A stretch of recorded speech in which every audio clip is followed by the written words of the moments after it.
햇살이 몽글몽글 내려앉는 숲속 마을 광장. 이곳엔 달라도 너무 다른 두 개의 빵집이 마주보고 있습니다.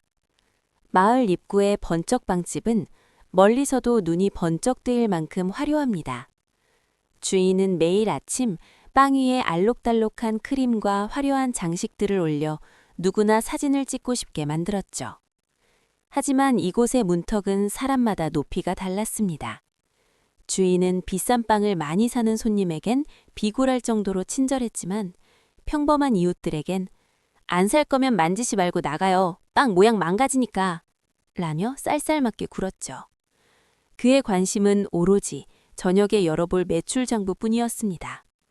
더 자극적으로 팔기 위해 빵에 설탕과 소금을 들이부은 탓에 빵은 지나치게 달고 짰습니다.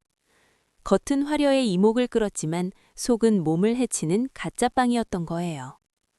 맞은편 작은 쏨쏨빵집은 소박합니다. 주인은 빵의 맛과 손님의 건강을 위해 재료비에 모든 것을 쏟아부었습니다. 재료가 비싼 탓에 화려한 장식이나 인테리어는 못했지만 가게 안은 언제나 먼지 하나 없이 정갈하고 깔끔했습니다. 주인은 빵을 굽기 전 장부 대신 사람들의 마음을 살폈습니다.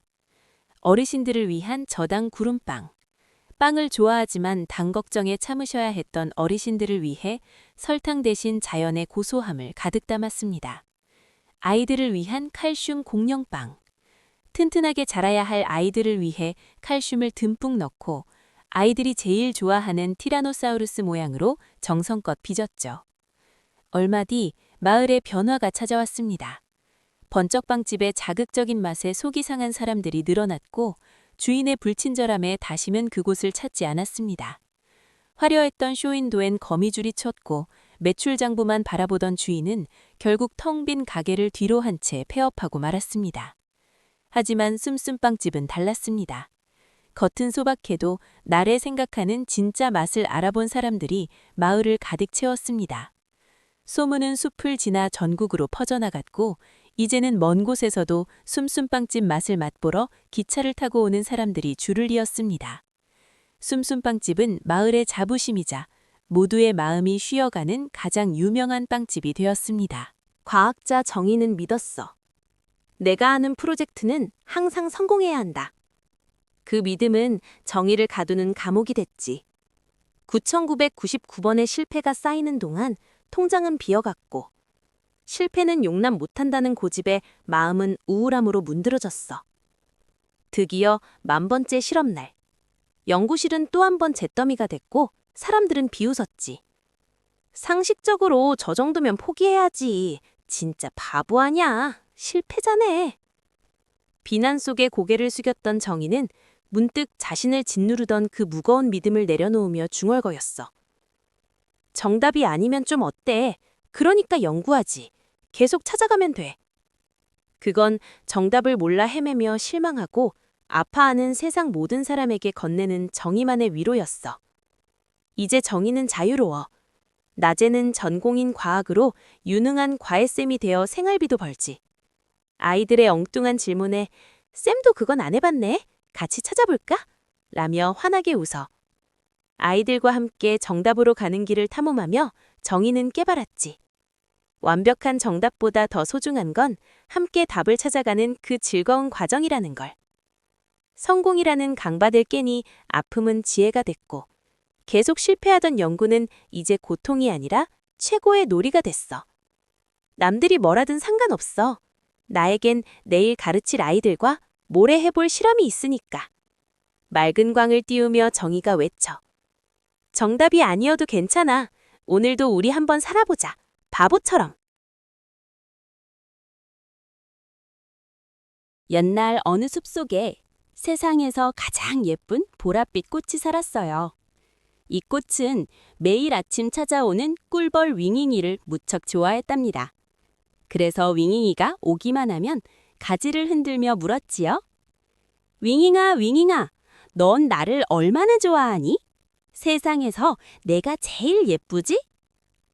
착한 윙잉이는 늘 그럼 당연하지 라고 대답해 주었지만 보랏빛 꽃은 윙잉이가 날아가 버리면 금방 시무룩해졌어요. 윙잉이가 내일은 안 오면 어떡하지? 딴 꽃한테 가면 어떡해?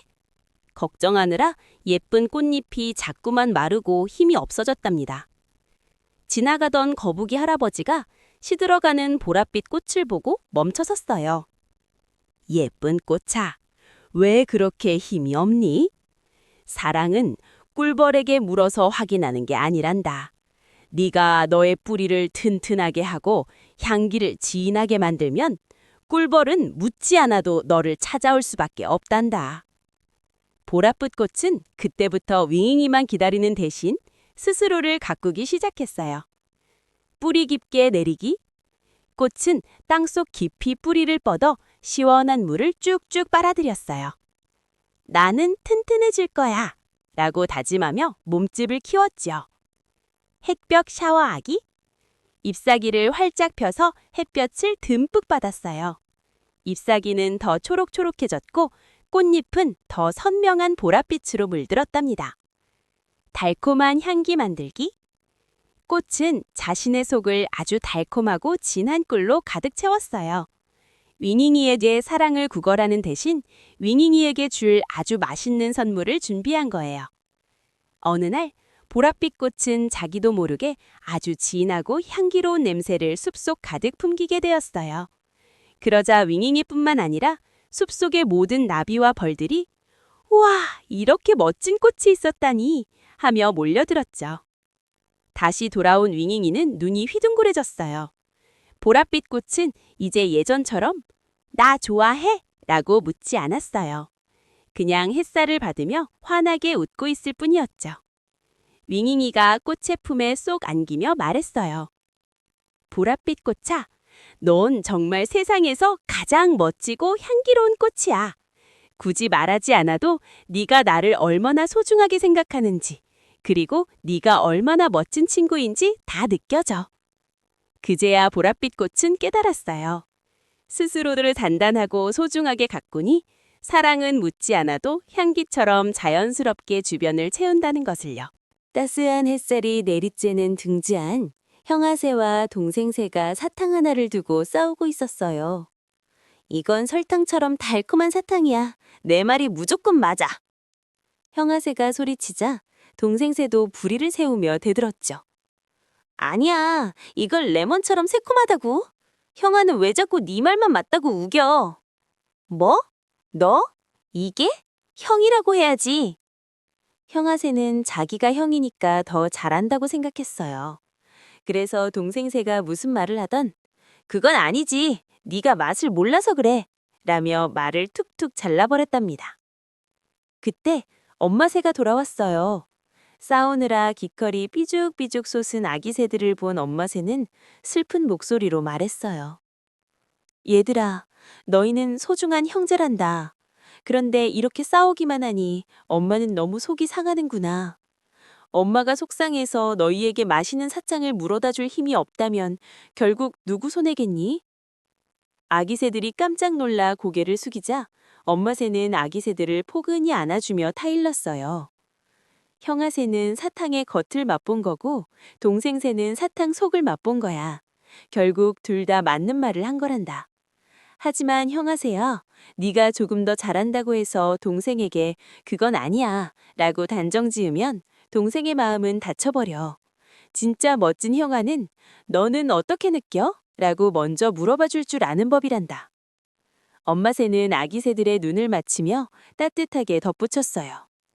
정말 중요한 건 너희들이 사이좋게 지내는 것이란다. 이제 싸움은 멈추고 이 달달하고 상큼한 사탕을 함께 먹으면서 서로의 이야기를 사이좋게 나누어 보렴.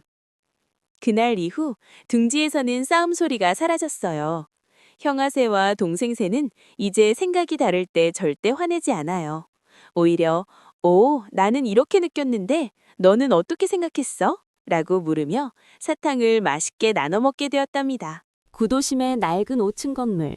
이곳의 엘리베이터는 언제나 골칫거리였습니다. 수시로 멈추고 덜컹거리는 통에 2층 세무사 사무실부터 5층 디자인팀까지 입주사 사람들의 미간엔 늘 짜증이 섞여 있었죠. 하루 종일 모니터를 보며 일하는 그들에게 좁고 답답한 엘리베이터는 유일한 통로이자 스트레스였습니다. 그러던 어느 날 1층의 작은 도시락 가게가 새로 문을 열었습니다. 사장님은 입주 첫날부터 조금 묘한 행동을 시작했습니다. 점심 장사가 시작되기 직전 직접 펜을 들고 5층부터 1층까지 계단을 하나하나 밟고 내려오며 벽마다 정성스럽게 적은 종이를 붙이는 것이었죠.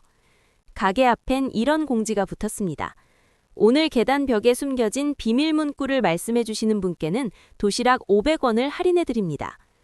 처음엔 다들 고작 500원 때문에 그 힘든 계단을 내려오냐며 투덜댔습니다. 하지만 변화는 의외의 곳에서 시작되었습니다. 3층 콜센터에서 일하던 한 직원이 꽉 막힌 엘리베이터 줄을 기다리다 못해 계단으로 발을 들인 것이죠. 가쁜 숨을 몰아쉬며 2층 코너를 돌던 그녀의 눈에 사장님이 붙여둔 종이가 들어왔습니다. 오늘도 힘내세요. 당신의 오전은 누구보다 빛났습니다. 그저 흔한 응원인 줄 알았는데 지친 몸으로 마주한 그 문구는 생각보다 힘이 셌습니다. 1층 가게에 도착해 쑥스럽게 비밀 문구를 말하자 사장님은 환하게 웃으며 대답했습니다. 정말 고생 많으셨어요. 여기 정성껏 만든 따뜻한 도시락입니다. 이 소문은 금세 건물 전체로 퍼졌습니다. 사람들은 이제 할인 때문이 아니라 사장님이 매일 아침 계단에 심어둔 오늘의 위로를 보러 기꺼이 엘리베이터 대신 계단을 선택했습니다. 한 달 뒤 기적이 일어났습니다. 가장 붐비던 시간에 부하가 사라지자 엘리베이터 고장이 거짓말처럼 뚝 끊긴 것입니다. 연간 수리비가 30%나 줄어들자 깜짝 놀란 건물주가 직접 1층 가게로 내려와 물었습니다. 도대체 엘리베이터에 무슨 짓을 하신 겁니까? 사장은 담담하게 웃으며 대답했습니다. 위층 분들의 점심시간이 항상 꽉 막혀 있더라고요. 그분들의 마음이 조금이라도 가벼워져야 제가 만든 도시락도 더 맛있게 느껴질 거라 생각했습니다. 자신의 이익보다 상대를 먼저 생각한 배려는 더 큰 행운으로 돌아왔습니다.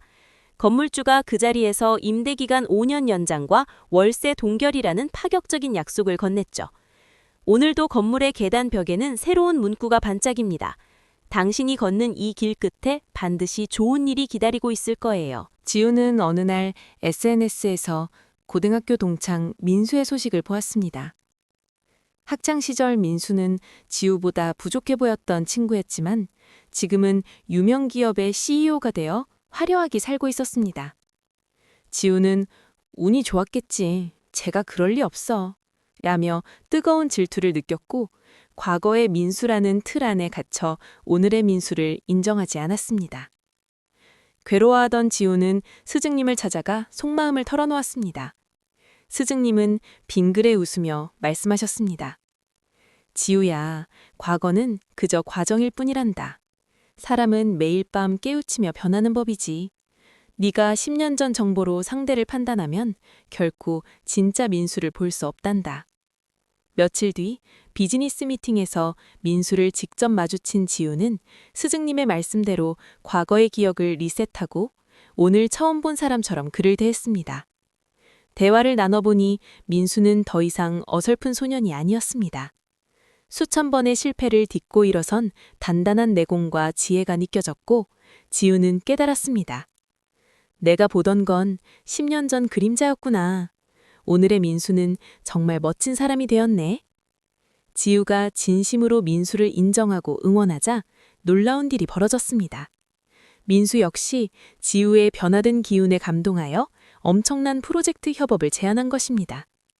과거의 질투에 갇혔다면 절대 잡지 못했을 기회였습니다.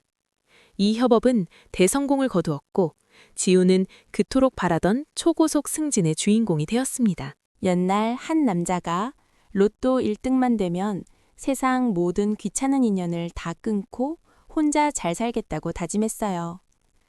돈만 있으면 인생 역전이지. 기적처럼 1등에 당첨된 남자. 수십억의 돈이 생기자 주변엔 온갖 사람들이 몰려들었죠. 하지만 그들은 남자가 아니라 남자의 돈에만 빨대를 꽂는 가짜 인연들이었어요. 결국 준비되지 않은 큰돈 때문에 몸도 마음도 망가진 남자. 돈이 바닥나자 그 많던 사람들은 흔적도 없이 사라졌습니다. 절망에 빠진 남자에게 예전부터 그를 진심으로 아꼈던 노인이 찾아와 말했습니다. 준비되지 않은 돈은 축복이 아니라 독이라네. 당첨금을 얻기보다 사람 한 명을 진심으로 얻는 법부터 배웠어야지. 남자는 비로소 깨달았습니다. 그는 이제 로또 당첨번호 대신 사람들의 마음을 움직이는 법을 고민하기 시작했어요.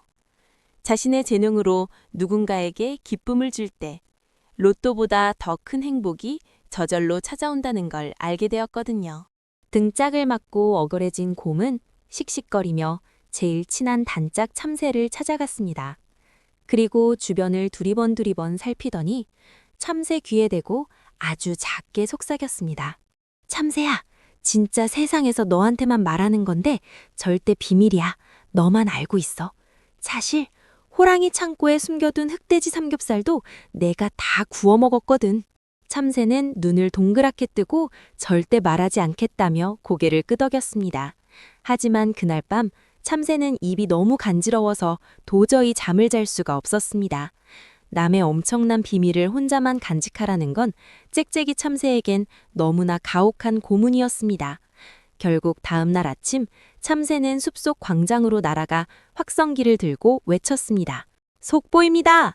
호랑이네 삼겹살도 곰이 싹쓸이했대요. 대박 사건! 순식간에 소문이 쫙 퍼졌고 저 멀리서 호랑이가 씩씩거리며 뛰어오는 소리가 들렸습니다. 곰은 머리를 쥐어뜯으며 눈물을 흘렸습니다. 내 입을 떠난 비밀은 더 이상 나의 것이 아닙니다. 누군가에게 비밀이라며 말을 전하는 것은 사실 제발 빨리 소문내달라고 비는 것과 다를 바 없습니다. 상대방에게 비밀을 지키라고 강요하는 것은 그 사람을 괴롭히는 고문이 될 수도 있습니다. 평화로운 숲속, 고기에 진심인 호랑이가 아끼던 뚝불 한우 특수 부위가 감쪽같이 사라졌습니다. 빈 불판을 보며 눈이 뒤집힌 호랑이는 숲속 동물들을 모두 불러 모았습니다. 그러고는 최대한 다정하고 인자한 미소를 지으며 이렇게 말했습니다. 얘들아, 화 안 낼 테니까 솔직히 말해봐. 지금 솔직하게 말하면 다 용서해 줄게. 응? 그 달콤하고 따뜻한 목소리에 마음 여린 곰이 쭈뼛쭈뼛 손을 들었습니다. 저기, 사실 내가 너무 배가 고파서 한 입 먹었어. 정말 미안해. 곰은 정직하게 말했으니 당연히 용서받을 줄 알았습니다. 하지만 웬걸요? 호랑이의 미소는 순식간에 무섭게 변해버렸습니다. 뭐라고? 내 피 같은 뚝불 소고기를 네가 다 먹어? 호랑이는 불같이 화를 내며 곰의 등짝에 불꽃 스매싱을 날렸습니다. 사실 호랑이는 애초에 용서할 마음이 전혀 없었습니다. 그저 범인을 찾아내기 위해 솔직함이라는 미끼를 던졌을 뿐이었습니다. 곰은 억울하게 맞고 나서야 뼈저리게 깨달았습니다. 솔직함은 함부로 던지는 미끼가 아닙니다. 상대가 내 솔직함을 받아줄 그릇인지 확인도 하지 않고 내 속을 다 보여주는 것은 적군에게 내 성문을 활짝 열어주는 것과 같습니다. 용서해줄게라는 말은 나를 이해하겠다는 약속이 아니라 내 자백을 받아내기 위한 기술일 수도 있습니다. 진짜 내 속마음을 꺼내고 싶다면 먼저 그 사람이 내 진심을 함부로 대하지 않을 만큼 나를 위해 노력하는 사람인지부터 반드시 확인해야 합니다. 텅 빈 식단과 고단한 운동, 그리고 모니터 불빛 아래 밤낮 없이 이어지는 작업들. 소녀는 완벽을 꿈꾸며 쉼없이 스스로를 몰아붙였습니다. 우리에게 주어진 에너지는 한정되어 있건만 소녀의 완벽주의는 끝내 몸의 에너지를 바닥나게 했습니다. 유난히 추웠던 어느 밤, 차가운 한기가 주인 없는 빈집처럼 텅 빈 몸 안으로 사정없이 들이닥쳤습니다. 결국 소녀는 지독한 오한과 함께 이불 속으로 쓰러지듯 몸을 파묻었습니다. 그제야 소녀는 깨달았습니다. 겨울은 본래 기운을 안으로 모으고 아껴야 하는 시기인데 그동안 스스로를 너무 소진시켜 왔다는 것을요. 소녀는 무리했던 자신을 다독이며 비로소 몸을 다스리는 시간을 갖기로 마음먹었습니다. 소녀는 혹독한 다이어트 대신 따뜻하고 바삭한 치킨을 선택했습니다. 잘 먹어야 몸이 스스로 이겨낼 힘을 얻는다는 삶의 지혜를 따르기로 한 것입니다. 든든한 고기가 들어가자 차갑게 식었던 몸 안에 비로소 기분 좋은 온기가 돌기 시작했습니다. 소녀는 오늘 감기가 선물한 멈춤이라는 시간 덕분에 모처럼 깊고 평온한 잠에 빠져듭니다. 모든 사람은 태어날 때 하늘로부터 아주 특별한 선물을 하나씩 받습니다. 30%의 기본 식재료가 담긴 인생 바구니죠. 다른 말로 사주라고도 합니다. 그 안에는 당신을 가장 당신답게 만들어줄 세상에 하나뿐인 메인 재료가 들어있습니다. 주인공 열매 역시 처음에는 자신에게 딱 맞는 특별한 재료를 가지고 요리를 시작했습니다. 열매는 자기만의 레시피만을 고집하며 내 것이 최고이고 내 방식만이 정답이라고 믿었습니다. 하지만 요리는 정답을 맞히는 게임이 아니었습니다. 어느 비 오는 날 마음이 눅눅해진 손님이 찾아왔고 열매는 그의 고민을 조용히 끝까지 들었습니다. 그리고 깨달았습니다. 내 고집을 내려놓고 내 앞의 사람과 상황, 그리고 환경에 맞출 때 진짜 요리가 시작된다는 것을요. 열매는 빗소리보다 우렁찬 든든하고 바삭한 새우튀김 한 접시로 손님의 눅눅한 마음을 황금빛으로 깨워주었습니다. 또 깊은 상처를 입어 식욕마저 잃어버린 손님에게는 묵묵히 그 슬픔을 들어준 뒤 텅 빈 속을 부드럽게 감싸줄 따뜻한 영양미음을 내놓았습니다. 아무것도 넘기지 못하던 손님은 그 온기에 조금씩 기운을 차리기 시작했죠. 열매가 손님의 사람을 존중하며 요리하자 놀라운 기적이 일어났습니다. 위로받은 사람들이 자기 바구니에 든 더 좋은 재료들을 열매에게 직접 가져오기 시작한 것입니다. 사람들은 열매가 더 편하게 요리할 수 있도록 주방을 정리해주고 아낌없이 도움을 보태주었습니다. 열매는 깨달았습니다. 내 레시피만 고집하지 않고 내 옆에 사람을 위한 게 무엇인지 진심으로 고민할 때 인생은 비로소 풍요로워진다는 진리를 말이죠. 나를 비우고 상대를 존중하며 나누는 마음이야말로 상대가 제일 맛있게 먹을 수 있는 맛의 비법이었습니다. 카페 옆자리에서 아나무인으로 떠드는 난자를 보며 어떤 사람은 속으로 혀를 찼습니다. 진짜 예의 없네. 왜 저렇게 자기밖에 몰라. 그의 얼굴이 짜증으로 일그러질 게 문득 한 가르침이 스쳤습니다.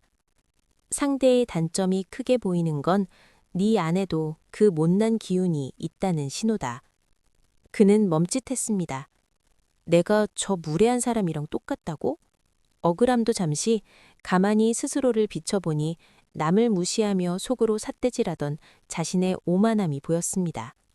상대를 비난하는 순간 자신 또한 똑같이 날 선 사람이 되어 있었던 거죠.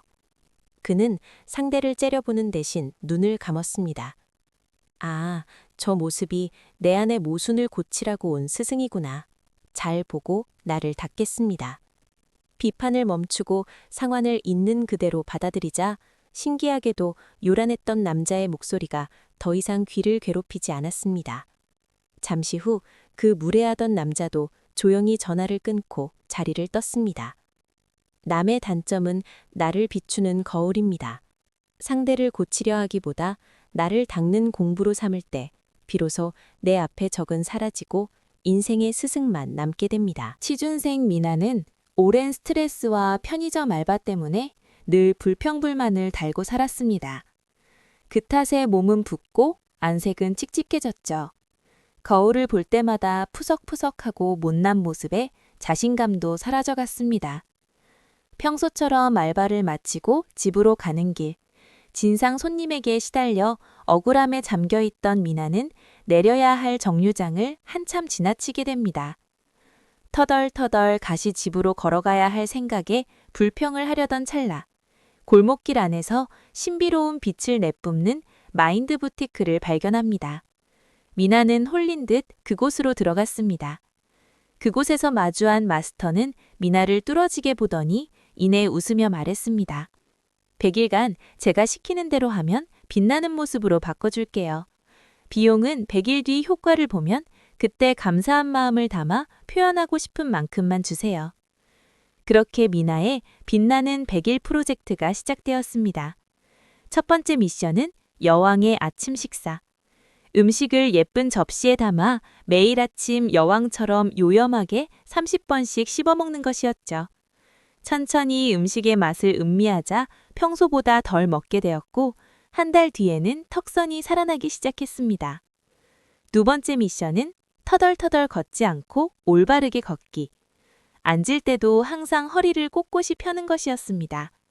처음엔 어색했지만 시간이 지나자 어깨가 펴지고 몸의 라인이 탄탄하고 예뻐졌습니다. 마지막 미션은 웃기. 어떤 상황에서도 불평불만 대신 이유가 있겠지 라며 웃어 넘겼고, 일할 때나 집에서나 100일간 미친 척하고 웃었습니다. 그러자 진짜 스트레스가 사라지고 미나가 원래 가졌던 개성 있는 얼굴이 다시 빛나며 환해졌습니다. 환해진 얼굴만큼이나 강력한 자신감을 얻게 된 미나는 그 당당한 에너지로 원하던 회사 면접에 합격했습니다. 첫 월급날, 미나는 감사 편지와 소중한 마음을 담은 봉투를 들고 부티크를 찾아가 마스터에게 감사함을 표현했습니다. 머나먼 행성에 늙지 않는 빛의 원소 영혼들은 새로운 경험을 위해 지구 가상현실 게임에 접속했어. 99% 실감나는 인간 아바타 슈트를 입고 로그인을 시작했지. 하지만 게임은 쉽지 않았어. 초보 아바타들이 서로를 비난하며 남 탓, 불만 등 부정적인 말을 쏟아내자 아바타의 에너지가 급격히 고갈되기 시작한 거야.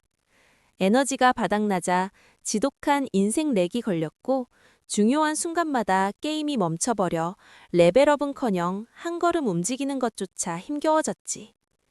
게임 운영진이 서버가 쉴 때마다 30% 자동 정화 시스템을 돌려봤지만 아바타들이 뿜어내는 탁한 에너지 앞엔 속수무책이었어. 그때 몇몇 영혼이 파티플레이 공략법을 찾아냈어. 동료들과 팀을 이루어 각자의 능력을 존중해주고 서로에게 긍정적인 명령어를 입력하는 거였지. 그러자 놀라운 일이 벌어졌어. 아바타의 에너지 탱크의 반짝이는 황금 꽃가루가 풀로 충전되기 시작한 거야. 마법처럼 렉이 풀리며 움직임이 부드러워졌고, 에너지가 넘치니 레벨업도 식은 죽 먹기처럼 쉬워졌지. 흐릿했던 세상의 해상도까지 초고 화질로 선명해지며 숨겨진 길들이 보이기 시작했어.